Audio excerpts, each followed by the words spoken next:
হযরতে মূসা আলাইহিস সালাম ফেরাউনের কাছে গেলেন আর দাওয়াত দিলেন, ফেরাউন পড়ে নাও লা ইলাহা ইল্লাল্লাহ।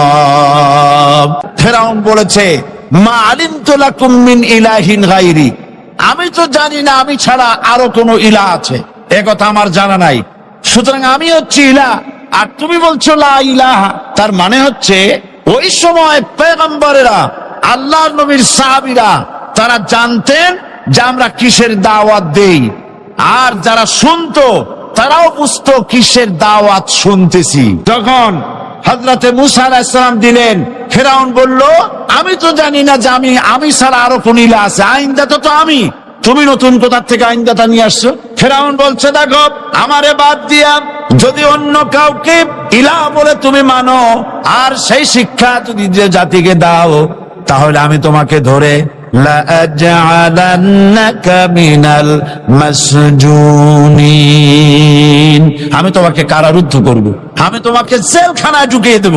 রাষ্ট্রশক্তি প্রথম বাধা দিল কারা বলেন সবাই? সেই বাধা কি ওখানে শেষ হয়েছে না এখনো আছে? আছে কিনা জোরে বলেন। আমি তোমাকে জেলখানায় ঢুকাবো। হযরতে মূসা আলাইহিস সালাম বলেন ফেরাউনের জেলের ভয় আমি করি না, আমাকে জেলের ভয় দেখায়া লাভ নাই, আমি আল্লাহ পাকের পয়গম্বর। হযরতে মূসা আলাইহিস সালাম, ফেরাউনের দলবল আছে, লোক লস্কর আছে, তার অস্ত্রের অভাব নাই। আল্লাহ রাব্বুল আলামিন মূসা আলাইহিস সালামের কাছে একটা অস্ত্র দিয়া দিলেন, দিছিলেন কিনা? আল্লাহ পাক হযরত মূসা কে বলেছেন ওয়া মা তিলকা বিয়ামিনিকা ইয়া মূসা, মূসা রে তোমার হাতে ওটা কি? মূসা আলাইহিস সালাম বললেন এটা লাঠি। আল্লাহ পাক বললেন ফেলে দাও লাঠি, লাঠি ফালায় দিলেন, কি হয়ে গেল? হিয়া হাইয়াতুন তাসআ, লাঠি পড়ে সাপ হয়ে গেল। সাপ দেখে নবী ওলি হোক, সাহাবী হোক আর আলেম হোক, সাপ দেখলে ভয় করে না মানুষের? মূসা আলাইহিস সালাম ভয় পেয়েছে।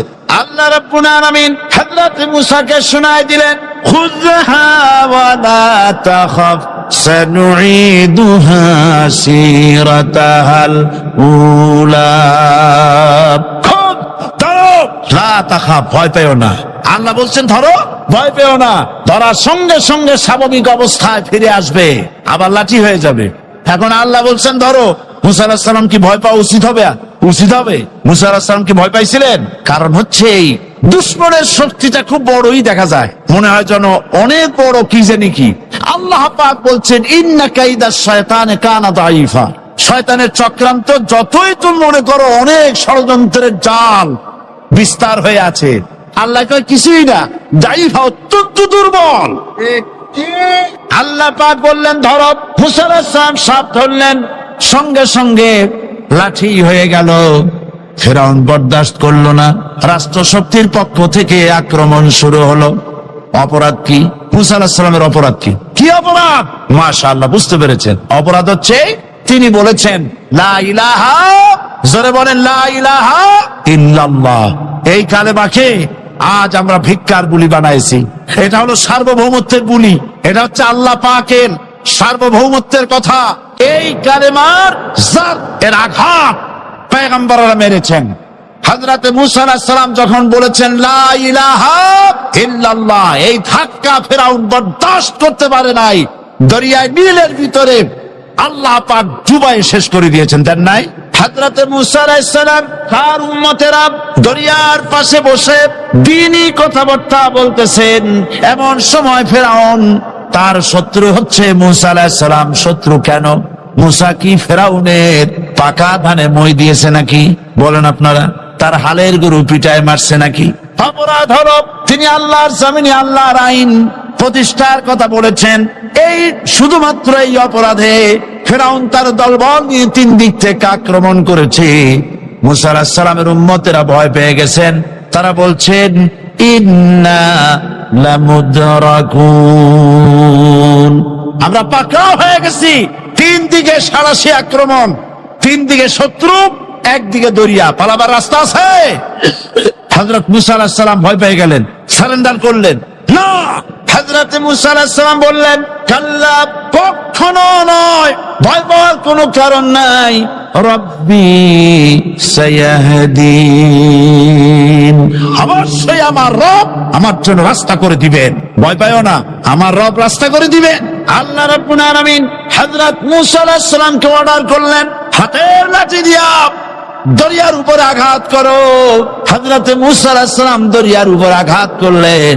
রাস্তা ছিল দরকার একটার, এক বাড়িতে আল্লাহর হুকুমে লাঠি দিয়ে একটি আঘাত করার সঙ্গে সঙ্গে হযরত মুসার তার সঙ্গী সাথী দরিয়া পার হওয়ার জন্য দরিয়ার মধ্য দিয়ে আল্লাহ 12টা রাস্তা পয়দা করে দিলেন। সে আল্লাহ আছে না নাই? এত আসতে বলেন কেন? ভয় পাওয়ার কারণ আছে। রাষ্ট্র শক্তি বাধা দিয়েছে সমস্ত নবীদেরকে। কেন? নবীদের চরিত্র খারাপ? জোরে বলে, নবীদের চরিত্র খারাপ? নবীদের চাইতে মাসুম বেগুনাহ উন্নত চরিত্রের মানুষ আল্লাহর আকাশের নিচের জমিনের উপরে আর হয় নাই। নেতা হচ্ছেন সেই ব্যক্তি যিনি বলেছেন, ও আমার স্ত্রীরা, ও আমার সাহাবীরা, রাতের আধারে আমার মধ্যে যা আচরণ দেখতে পাও, দিনের আলোতে আমার মধ্যে যা দেখতে পাও, সবগুলি খুলে খুলে মানুষের কাছে বলে দাও। তার নাম বিশ্বনবী মুহাম্মদুর রাসূলুল্লাহ সাল্লাল্লাহু আলাইহি ওয়াসাল্লাম। ইসলামের মূল দাওয়াতটা হলো ফিতরাত অনুযায়ী দাওয়াত দেওয়া হয়েছে। মানুষ যেন মাথা নত করে, গোলামি করে। এজন্য আল্লাহ রাব্বুল আলামিন বলেছেন যে আমি মানুষ এবং জিনকে সৃষ্টি করেছি, তার কারণটাই হলো মা খালাকতুল জিন্না ওয়াল ইনসা ইল্লা লিয়াবুদুন। মানুষ আর জিন জাতিকে সৃষ্টি করা হয়েছে ইবাদতের জন্য, গোলামির জন্য। ইবাদত আর গোলামি এটাই করতে হবে, গোলামি করতে হবে, দাসত্ব করতে হবে। আর এই দাসত্ব, আল্লাহর আনুগত্য, এই গোলামির দাওয়াত দিয়েছেন দুনিয়ার সব নবীরা। কোন নবী বলেন নাই যে আমার গোলামি করো? কেউ বলেছেন? বলেন জোরে, কেউ বলেছেন? আল্লাহ পাক বলেন, ওয়ালাকাদ বা'আসনা ফি কুল্লি উম্মাতির রাসূলা আন ইবুদুল্লাহা ওয়াজতানিবুত তাগুত। প্রত্যেক জাতির জন্য আমি রাসূল প্রেরণ করেছি, তারা মানুষকে দাওয়াত দিয়েছেন এই কথা বলে যে এক আল্লাহর গোলামি করো, তিনি ছাড়া কোনো ইলাহ নাই, আইনদাতা নাই, বিধানদাতা নাই, তার গোলামি, তার সামনে মাথা নত করে দাও। নামাজ হচ্ছে তাওহীদের অবশ্যম্ভাবী এক বহির্প্রকাশ। তাওহীদের জন্য তাওহীদবাদী মানুষ যারা, তাদেরকে নামাজ আদায় করতেই হবে। আকীদা বিশ্বাসের দিক থেকে তাওহীদ যদি হয় পুরা দ্বীনের মূল উৎস, তাহলে আমলের দিক থেকে নামাজ হচ্ছে পুরা দ্বীনের মূল ভিত্তি। নামাজ হচ্ছে আমলের মূল ভিত্তি। এর বাস্তবায়ন ছাড়া দ্বীন পূর্ণ হয় না। নামাজ মুমিনের কেবলমাত্র একটি উত্তম আমলই নয়, বরং নামাজ হচ্ছে ঈমানের মূল ভিত্তি। যার কাছে নামাজ নাই তার কাছে কিছুই নেই। রাসূল কারীম সাল্লাল্লাহু আলাইহি ওয়াসাল্লাম বলেছেন যে নামাজ যে ব্যক্তি পড়ে না, আল্লাহ পাকের সাথে তার কোনো সম্পর্ক বাকি থাকে না। সুতরাং এই নামাজটা হচ্ছে এই যে একমাত্র একাগ্র চিত্তে আদবের সাথে আল্লাহর সামনে রুজু হয়ে যাওয়া। কোরআনে কারীম বলছে, মুনিবিনা ইলাইহি ওয়াত্তাকুহু ওয়াকিমুস সালাতা ওয়া লা তাকুনু মিনাল মুশরিকিন। তোমরা আল্লাহর দিকে রুজু হয়ে যাও এবং তাকে ভয় করে অন্যায় কাজ থেকে বিরত থাকো, আর নামাজ কায়েম করো, মুশরিকদের অন্তর্ভুক্ত হয়ে যেও না। নামাজ কায়েম করা, নামাজের আদেশ কোরআনে কারীমের মধ্যে আল্লাহ পাক বহু জায়গায় করেছেন। ঈমানের পর নামাজই হচ্ছে সবচেয়ে বড় জরুরি। একজন মানুষ ঈমান আনলো, যেমন কালকে একজন ঈমান এনেছে, ঈমান আনার সাথে সাথে তার প্রথম কাজ কি বলুন? বলেন, প্রথম কাজ কি? ফজরের নামাজের আগে একজন ইসলাম কবুল করলেন, তার প্রথম দায়িত্ব নামাজকে আদায় করে দেওয়া, ফজরের নামাজ পড়া। জোহরের আগেই কেউ ঈমান আনলো, তার প্রথম দায়িত্ব জোহরের নামাজ আদায় করা। আসরের নামাজের আগে ঈমান এনেছে, তার প্রথম দায়িত্ব হলো আসরের নামাজ আদায় করা। তার মানে হলো ঈমান আনার পর একজন ঈমানদারের প্রথম দায়িত্ব হচ্ছে নামাজ। গুরুত্বপূর্ণ বিষয়, খুব ভালো করে শুনতে হবে, ইয়াদ রাখতে হবে প্রত্যেকটি মুসলমানের। এই নামাজ কি জিনিস, কেমনে আদায় করতে হবে, আদায় না করলে কি হবে, গুরুত্বপূর্ণ এই কথাগুলি প্রত্যেকের স্মরণ রাখতে হবে। কিয়ামতের দিন মানুষ যে জাহান্নামে যাবে, জাহান্নামের জন্য, জাহান্নামে যে সব কারণে যাবে তার মধ্যে বড় কারণ কালকে বলেছিলাম, দেখি মনে আছে নাকি, বড় কারণ কয়টা? আলহামদুলিল্লাহ মনে আছে। আল্লাহ রাব্বুল আলামিন বলেন, ইয়াতাসাআলুনা আনিল মুজরিমিন, কিয়ামতের দিন অপরাধীদেরকে জিজ্ঞেস করা হবে, মা সালাকাকুম ফি সাকার, জাহান্নামে কেন আসছো?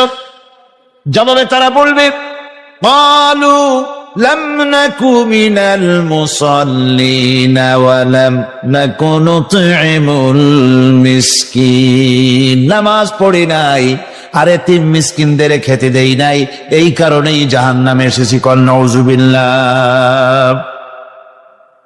নামাজ যারা পড়বে না জাহান্নামে যেতে হবে। কোথায় যেতে হবে? আকীদাগত দিক থেকে ঈমান হলো তাওহীদের স্বীকৃতি, আর আমলের দিক থেকে নামাজ হচ্ছে তাওহীদের বহিঃপ্রকাশ।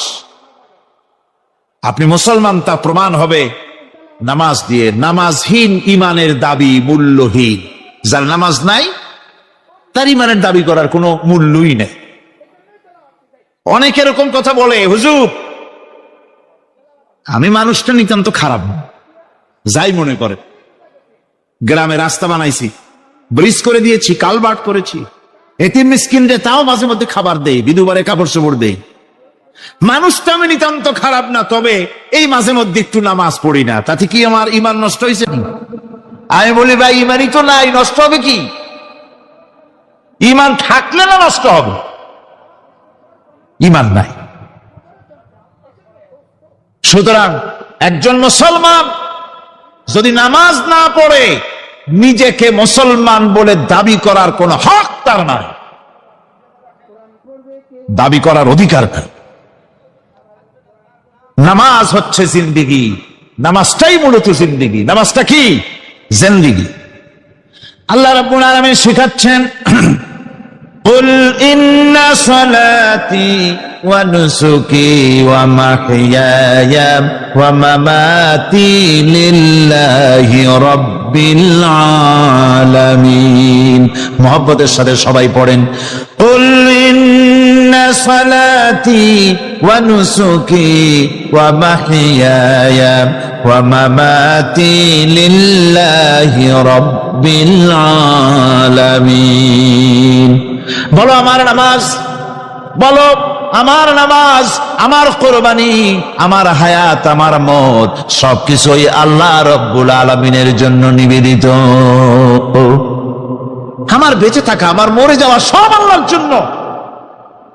সে আল্লাহ রব্বুল আলামিন, তার জন্য সবকিছু নিবেদিত করতে হবে। আল্লাহ পাকের গোলাম আমাদের বানিয়েছেন, আল্লাহ আমাদের গোলামি করা লাগবে। আর গোলামির নমুনা যাকাত দিয়া, হজ দিয়া, দাম দিয়া, সদকা দিয়া, কোন জিনিস দিয়ে নামাজের মতো গোলামির উৎকৃষ্ট প্রমাণ বা নমুনা আর কিছুতে নাই। আমি যে গোলাম তার উৎকৃষ্ট প্রমাণ হচ্ছে নামাজ। নামাজেই একটা মানুষ গোলামির অনুভূতিতে তাকে নিয়ে যায়। বাদশাহ হোক, মন্ত্রী হোক, পীর হোক, মওলানা হোক, মুহাদ্দিস হোক, বড় লোক হোক, গরিব হোক, পুরুষ হোক, নারী হোক, যাই হোক, নামাজে দাঁড়াইলো একেবারে কান্ডারে ধরিয়া, কানের কাছে হাত দিয়া, হাত দুটো বাঁধিয়া মাথা নিচের দিকে দিয়ে দাঁড়ায় গেল। কিসের মতো? আসামির মতো, গোলামের মতো। সুবহানাল্লাহ। এদিক ওদিক তাকাইতে পারবা না, চোখটা থাকবে সেজদা যেখানে দিবা সেখানে। তাকানো নিষেধ, সেজদার দিকে তাকাও। এরপরে যখন রুকুতে গেলেন, গোলামির নমুনা হয়ে গেল। গোলামের এরকম মাথা নিচু করে থাকতে হয় প্রভুর সামনে। গেলেন, রাজা বাদশাহ বড় লোক সব অহংকার চূর্ণ হয়ে গেল। নাক আর কপাল দিয়া আমার মাবুদের দরবারে মাথাটা লাগাই দিলাম জমিনের উপরে। সুবহানাল্লাহ। আমি আমার ভাষায় বলি, আমি আমার ভাষায় কথাটা এভাবে বলি, এই জমিনটা যদি কাগজ হয় আর আমার নাকটার কপালটা যদি কলম হয়, তাহলে আমি যে গোলাম দৈনিক 5 বার আমার নাক আর কপাল দিয়া জমিন নামক কাগজের উপরে, দাস খতের উপরে দৈনিক 5 বার নাক আর কপাল দিয়া সই করে দেই, আল্লাহ আমি তোমার গোলাম আর কারো গোলাম নই, আমি একমাত্র তোমার গোলাম। ঘুমের থেকে উঠে সেজদা দিয়ে বলি, দুপুরের সময় কাজ ফেলাইয়া আর একবার বলি, বিকেল আসার আগেই আসরে আর একবার বলি, দিন যখন শেষ হয় আর একবার বলি, রাতে যখন শুতে যাই আর একবার সেজদা দিয়া ঘোষণা করি, মাবুদ আমি তোমার গোলাম। সুবহানাল্লাহ। নামাজ হচ্ছে ইসলামের গণ্ডির মধ্যে প্রবেশের প্রমাণ। কোরআনে কারীম বলছে, ফাইন তাবু ওয়া আকামুস সালাতা ওয়া আতাউজ যাকাতা ফাইখওয়ানুকুম ফিদ্দীন। সূরা তওবা এসেছে, তারা যদি তওবা করে আর নামাজ কায়েম করে, যাকাত যদি আদায় করে, তাহলে এখন তোমাদের সে দ্বীনি ভাই, এখন ভাই হয়ে গেল। একটু আগে ছিল কাফের মুশরিক, এখন তোমার দ্বীনি ভাই। দ্বীনের গণ্ডির মধ্যে প্রবেশ করা, কলেমা পড়ার সাথে সাথেই নামাজ। নামাজ হচ্ছে দ্বীনের প্রধান গেট, দ্বীনের প্রধান তোরণ। দ্বীনের মধ্যে প্রবেশ করার জন্য এই গেট দিয়ে প্রবেশ করতে হবে। সুতরাং এই নামাজের এতই গুরুত্ব দেওয়া হয়েছে। ইসলাম যদি ক্ষমতায় আসে, আল্লাহ যেন এনে দেন, জোরে কোন আমিন।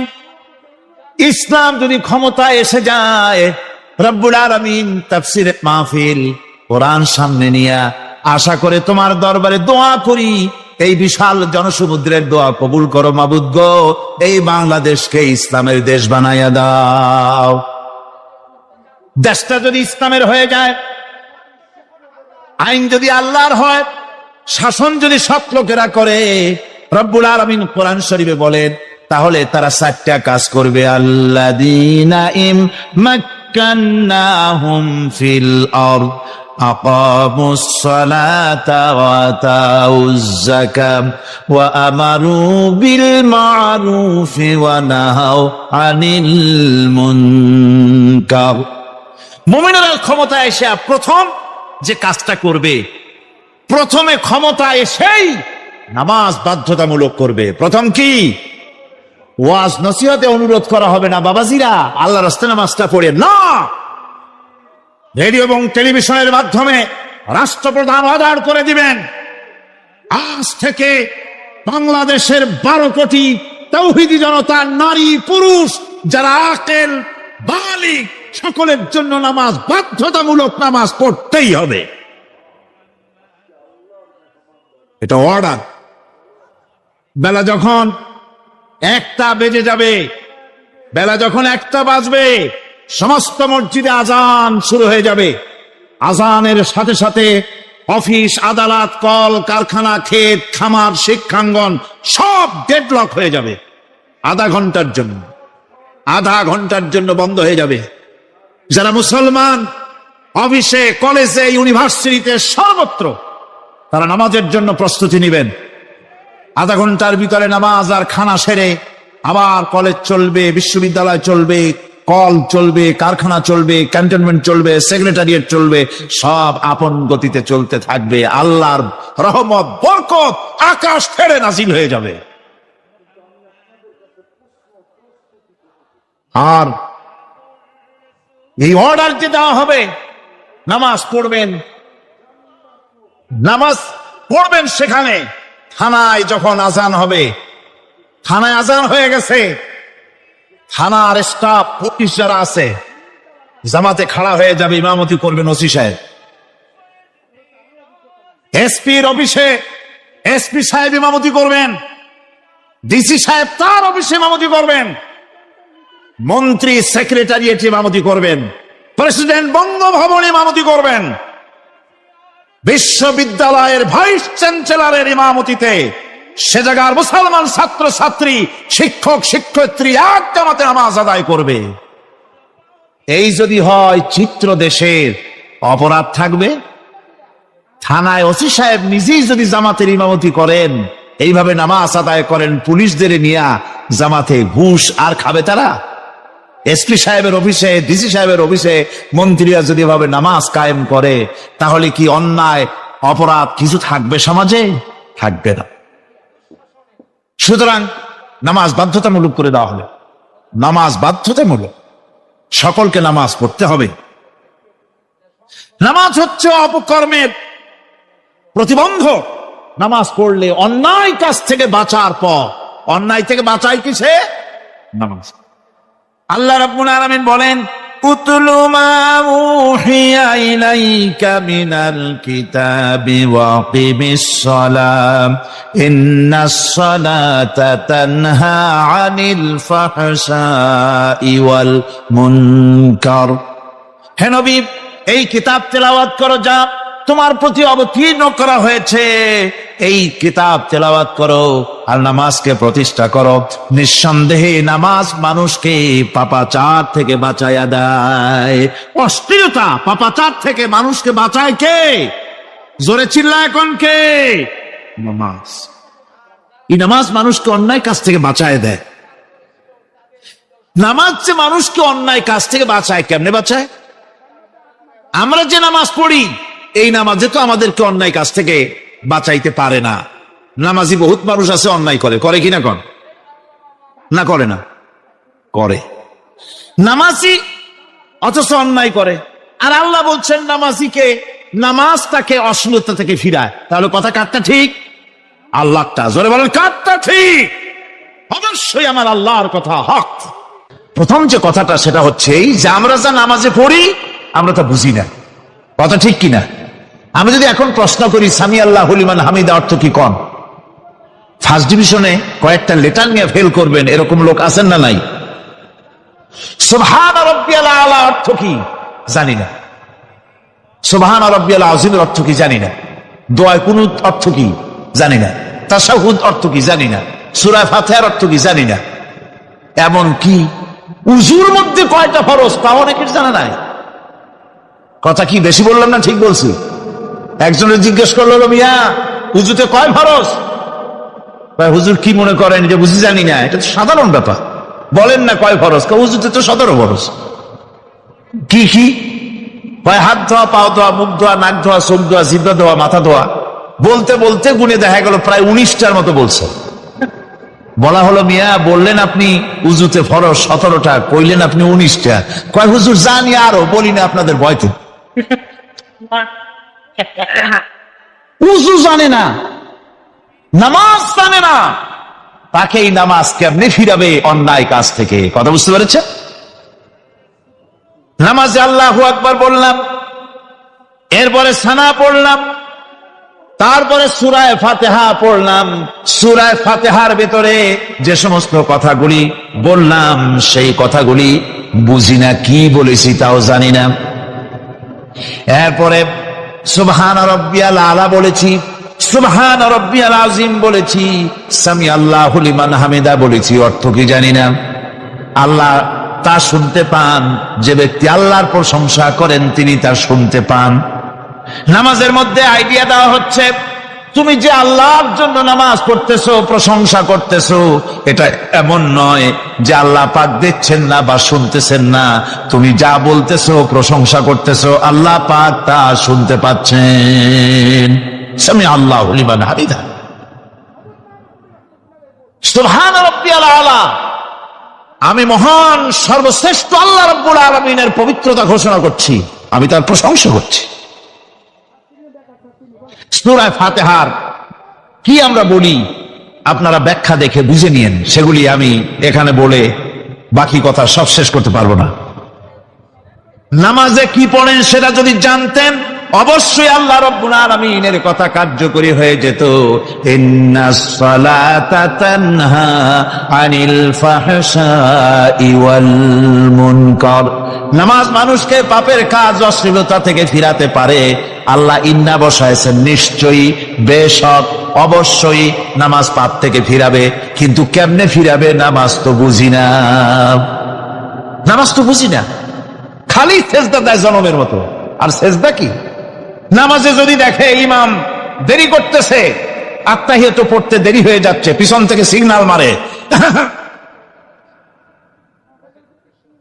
ঠিক কিনা?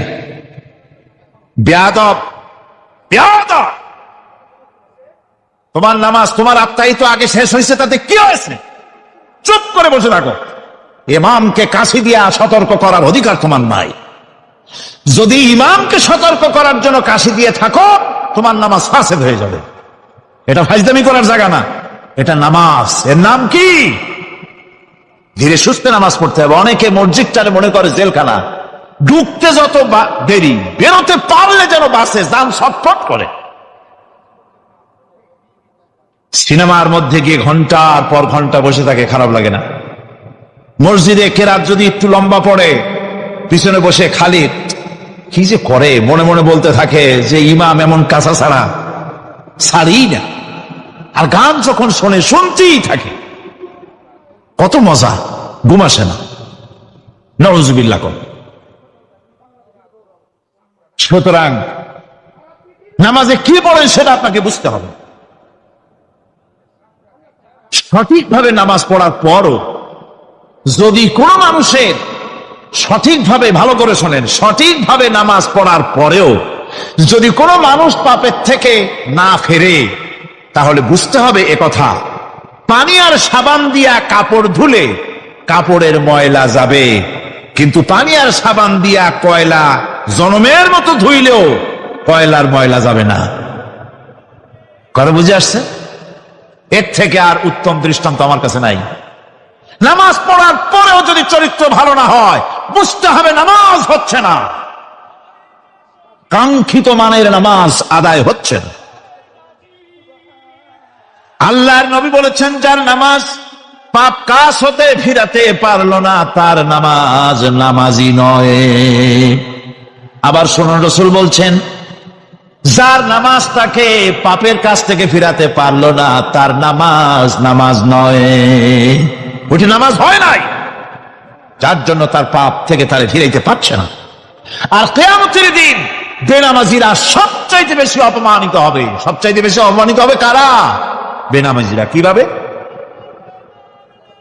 ইয়াউমা ইউকশাফু আন সাকিন ওয়া ইউদআউনা ইলাস সুজুদি ফালা ইস্তাতিউন। সেদিন কঠিন সময়, আল্লাহ রাব্বুল আলামিন লোকদেরকে সিজদা করার জন্য বলবেন, কিন্তু যারা বেনামাজি ছিল দুনিয়ায়, তারা সিজদা দিতে পারবে না। বলেন নাউযুবিল্লাহ। অবস্থাটা কি হবে? খাশিআতান আবসারুহুম তারহাকুহুম যিল্লাহ। তাদের দৃষ্টি নিচু হবে, লাঞ্ছনা এবং অপমান তাদের উপরে চেপে বসবে, সিজদা দিতে পারবে না। আল্লাহ আমাদেরকে ক্ষমা করুন। কিয়ামতের দিন হযরত আদম আলাইহিস সালাম থেকে শুরু করে পৃথিবীর সমস্ত মানুষের সামনে আল্লাহ রাব্বুল আলামিন সিজদা করার জন্য অর্ডার করবেন। যারা নাকি বেনামাজি, ওরা আল্লাহর দরবারে সেদিন সিজদা দিতে পারবে না, লাঞ্ছিত, অপমানিত হবে। যারা কন নাউযুবিল্লাহ। নামাজ, মুমিনের নামাজ একরকম, মুনাফিকের নামাজ হলো আর এক রকম। মুনাফিকরাও নামাজ পড়ে, পড়ে কিনা কন? মুনাফিকেরাও নামাজ পড়ে। মুনাফিকেরা যখন নামাজ পড়তে যায়, আল্লাহ রাব্বুল আলামিন বলতেছেন, ওয়াইদা কামু ইলাস সালাতি কামু কুসালা। মুনাফিকেরা যখন নামাজ পড়তে দাঁড়ায়, নামাজে আসে ঠিক তারা, কিন্তু নামাজের জন্য দাঁড়ায় খুব শৈথিল্য ভারে, শৈথিল্য ভাবে দাঁড়ায়, কাহিলি, সুস্তি, এ জায়গা চুলকায়, পায়জামা ধরে টান দেয়, টুপিটা ঘুরে আয়, এদিক ওদিক তাকায়। মুনাফিকের নামাজ দেখলেই ঠিক পাওয়া যায় যে বেটা মুনাফিক। এইভাবে সে দাঁড়ায়, তার নামাজটা কি জন্য? ইউরাউনান নাসা ওয়া লা ইয়াযকুরুনাল্লাহা ইল্লা কালিলা। তাদের নামাজ হচ্ছে মানুষকে দেখাবার নামাজ। নাউযুবিল্লাহ। এখন দেখবেন এই মৌসুম আসছে, নামাজের মৌসুম, বেনামাজিদের নামাজের মৌসুম। জনসভা হচ্ছে, নির্বাচন আসতেছে, নামাজে রক্ত হয়ে গেছে, তাড়াতাড়ি আজান হয়ে গেল, টুপি না থাকলে রুমাল একটা মাথায় দিল, উজু আছে কি না আছে, আল্লাহু আকবার, যা আছে কপালে হয়ে যাক। মানুষকে দেখাবার জন্য এরা নামাজ পড়ে। এরা আল্লাহ শরণার্থে নামাজ খুব কম লোকই পড়ে। এরা হচ্ছে মুনাফিক। দুনিয়া এবং আখিরাতে কল্যাণের জন্য একমাত্র মাধ্যম হচ্ছে নামাজ। দুনিয়া যদি কল্যাণ চাই, আখিরাতেও যদি কল্যাণ চাই, তাহলে এর জন্য কি করতে হবে? কি করতে হবে? আমার কথা নয়, আল্লাহ রাব্বুল আলামিনের কথা শুনুন। রব্বুল আলামিন বলেন, ক্বাদ আফলাহাল মুমিনুন আল্লাযীনা হুম ফি সালাতিহিম খাশিউন ওয়াল্লাযীনা হুম লিয-যাকাতি ফাঈলুন ওয়াল্লাযীনা হুম লিফুরুজিহিম হাফিজুন। নিশ্চিতভাবে সেই সব মুমিন কল্যাণ লাভ করবে, নিশ্চিতভাবে। তারা হচ্ছে ওই সব লোক যারা নিজেদের নামাজ ভীতি মিশ্রিত বিনয় ভাবে, ভীতি মিশ্রিত অবস্থায় বিনয়ের সাথে যারা নামাজ আদায় করে, যারা বেহুদা কাজ থেকে বিরত থাকে, যারা যাকাতের পন্থায় কর্মতৎপর হয়, আর যারা নিজের লজ্জাস্থানকে হেফাজত করে। এরপরে আল্লাহ পাক বলেন, ওয়াল্লাযীনা হুম লিআমানাতিহিম ওয়া আহদিহিম রাউন ওয়াল্লাযীনা আলা সালাওয়াতিহিম ইউহাফিজুন ওয়াল্লাযীনা আলা সালাতিহিম হাফিজুন। আর যারা তাদের আমানতকে পূর্ণ করে, আমানত এবং তাদের ওয়াদা চুক্তি পূর্ণ করে, এবং যারা নিজেদের নামাজ সমূহকে পূর্ণভাবে হক আদায় করে নামাজ পড়ে, নামাজের যারা হেফাজত করে, এরা কারা? এরা হচ্ছে উলাইকা হুমুল ওয়ারিসুন আল্লাযীনা ইয়ারিসুনাল ফিরদাউসা হুম ফিহা খালিদুন। এরা হচ্ছে সেই সব লোক, এরা উত্তরাধিকার হচ্ছে জান্নাতের উত্তরাধিকার, জান্নাতুল ফিরদাউসে আল্লাহ রাব্বুল আলামিন এই গুণ বিশিষ্ট লোকদের জন্য জায়গা করে দিবেন। জোরে কোন সুবহানাল্লাহ। নামাজকে পড়তে বলা হয় নাই, কোরআন শরীফে বলা হয়েছে নামাজ কায়েম করো। কি বলা হয়েছে কম তো দেখি? নামাজ কায়েম করো, নামাজ পড়ো, এই কথা কিন্তু কোরআন শরীফে কোন জায়গায় আছে নাকি? এখন কায়েম করা কারে বলে? একটা গুরুত্বপূর্ণ আরেকটি বিষয়। নামাজ কায়েম করতে বলা হয়েছে। কায়েম কি? কায়েমটা হচ্ছে দৃষ্টান্ত স্বরূপ বলা যায় যে জিনিসটা সমাজে প্রতিষ্ঠিত আছে ওইটারে বলে কায়েম হওয়া, আর যেটা প্রতিষ্ঠিত নাই ওটা কায়েম নাই।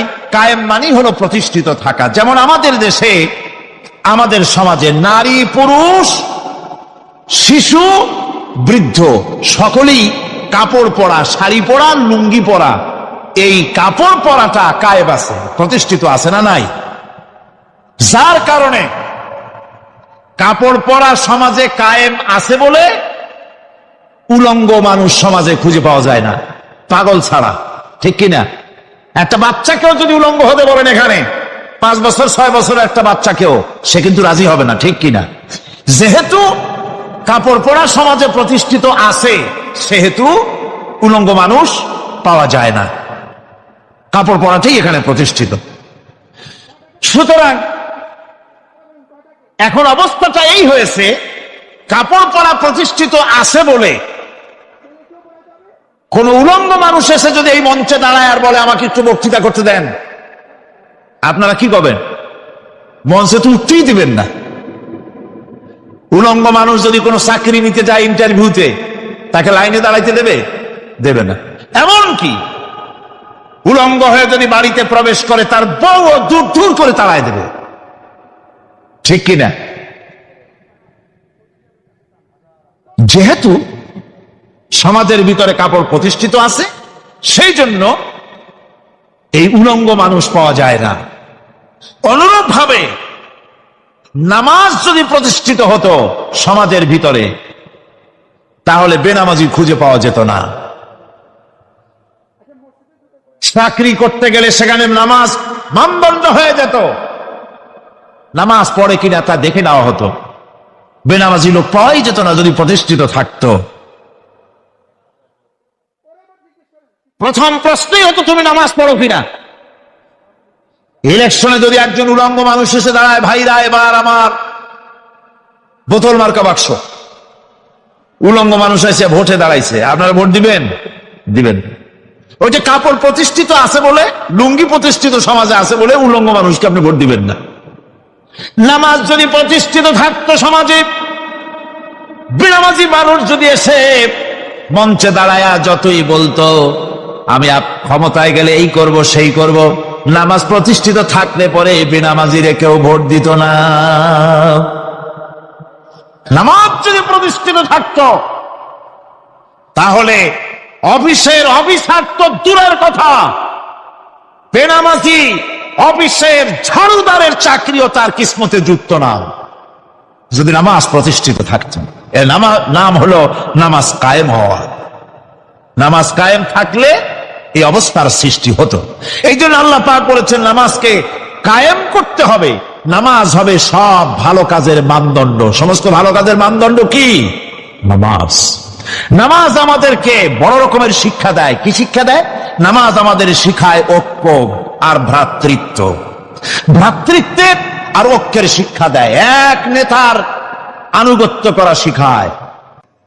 আমার বন্ধুগণ, এই নামাজের জামাতি আল্লাহর নবী জীবনের শেষ নামাজ জামাতে আদায় করেছেন। জীবনের শেষ নামাজটাও জামাতে আদায় করলেন। তখন তার এমন অবস্থা, এত অসুস্থ, দাঁড়াতে পারেন না, হাঁটতে পারেন না। দুইজন সাহাবীর কাঁধের উপরে ভর করে তারপরে বহু কষ্ট করে মসজিদে গিয়ে নামাজ আদায় করেছেন। খুতবা দিয়েছেন। বললেন, খুতবা দিতে গিয়ে বললেন, আজ থেকে মসজিদ নববীর চতুর্দিকের সকলের দরজা বন্ধ হয়ে যাবে, শুধু আবু বকরের দরজাটা খোলা থাকবে। আল্লাহর নবী বললেন, আল্লাহ রাব্বুল আলামিন এই পৃথিবীতে তার এক বান্দাকে জাগতিক সব সম্পদ দিতে চেয়েছিলেন, কিন্তু সে বান্দা সব জাগতিক সম্পদকে উপেক্ষা করে মাবুদের সঙ্গে দেখা করা বেশি জরুরি, বেশি পছন্দ মনে করেছেন। এতটুকুন কথা নবীজি বললেন, কেউ কিছু বুঝলো না। হযরতে আবু বকর রাদিয়াল্লাহু তাআলা আনহু হুজুরের এই কথা শুনে কাঁদতে কাঁদতে তিনি অস্থির হয়ে যাচ্ছেন। সাহাবীরা চিন্তা করলেন, হুজুর কান্না কার কথা বলেছেন, তাতে কান্নার কি আছে? বয়োবৃদ্ধ, জ্ঞান বৃদ্ধ হযরতে আবু বকর রাদিয়াল্লাহু তাআলা আনহু বুঝতে পেরেছেন এই পৃথিবীর সব সম্পদ তো আল্লাহ হুজুরকেই দিতে চেয়েছিলেন। তিনি সমস্ত সম্পদকে উপেক্ষা করে তার মাবুদের সঙ্গে দেখা করার জন্য প্রস্তুতি নিয়েছেন। তার মানে হলো আল্লাহ নবী বিদায় হয়ে যাবেন, আমরা নবী থেকে এতিম হয়ে যাব। নবীজি ঘরের মধ্যে প্রবেশ করলেন, প্রচন্ড জ্বর এলো। এই প্রচন্ড জ্বর নিয়ে তিনি শুয়ে আছেন, কখনো বেহুশ কখনো হুশ। এর মধ্যে সারা আযান হয়ে গেল। সাহাবীরা বহুক্ষণ অপেক্ষা করে হযরত আবু বকরের ইমামতিতে নামাজ শুরু করলেন। হুজুরের হুশ এলো, প্রশ্ন করলেন, আয়েশা রে, এখন কোন সময়? হযরত আয়েশা বলেন, ইয়া রাসূলুল্লাহ, মসজিদে নববীতে নামাজ শুরু হয়ে গেছে। সাহাবীরা অনেকক্ষণ অপেক্ষা করে আমার বাবার ইমামতিতে নামাজ পড়তেছে সবাই, কিন্তু সাহাবীরা কেঁদে কেঁদে নামাজের মধ্যেই কাঁদতে কাঁদতে অস্থির হয়ে যাচ্ছে। তাদের মনের ধারণা হয়েছে নবীজির পেছনে নামাজ পড়ার কিসমত থেকে তারা মাহরুম হয়ে গেল। নবীজি বলেন, আয়েশা দরজা খুলে দাও আর আমার মাথাটা একটু উঁচু করে ধরো, আমি একটু নামাজের দৃশ্যটা দেখি। দরজা খুলে দেওয়া হলো, নবীজির মাথা উঁচু করে ধরা হলো। নামাজের জামাতের দৃশ্য দেখে নবীজি আবার শুয়ে পড়লেন। হযরত আয়েশা লক্ষ্য করে দেখেন নবীজির দুই চোখের কোণা দিয়া পানি পড়তেছে। আয়েশা জিজ্ঞেস করেন, ইয়া রাসূলুল্লাহ, নামাজের দৃশ্য দেখে চোখে কেন পানি এলো? হুজুর বলেন আয়েশা রে, এটা কোনো দুঃখের পানি নয়, এটা তৃপ্তির পানি। এই যে জামাত নামাজ পড়তেছে লোকেরা, এই জামাত কায়েমের জন্য তায়েফের ময়দানে অনেক রক্ত আমার ঝরেছে, ওহদের ময়দানে দান্দার মোবারক শহীদ হয়েছে, সাহাবায়ে কেরাম জীবন দিয়েছে। এই যে জামাত আমি দেখতে পেলাম, ভবিষ্যতের একটা ছবি যেন চোখে ধরা পড়লো। আমার মনে হলো কিয়ামত পর্যন্ত এই পৃথিবীতে আমার যত উম্মত আসবে তারা এইভাবে করে জামাতে নামাজ আদায় করবে। নবীজি মাথার কাছে মালাকুল মউত যখন এসে গেছেন, আমার ভাইরা, এই পৃথিবীতে যত নবীরা এসেছিলেন, মৃত্যুর সময় সমস্ত নবীরা শেষ কথা যেটা বলেছেন, হাদিস, সমস্ত নবীরা উম্মতের জন্য মৃত্যুর মুহূর্তে শেষ কথা যেটা বলেছেন সেটা হলো আসসালাত, আসসালাত, নামাজ, নামাজ।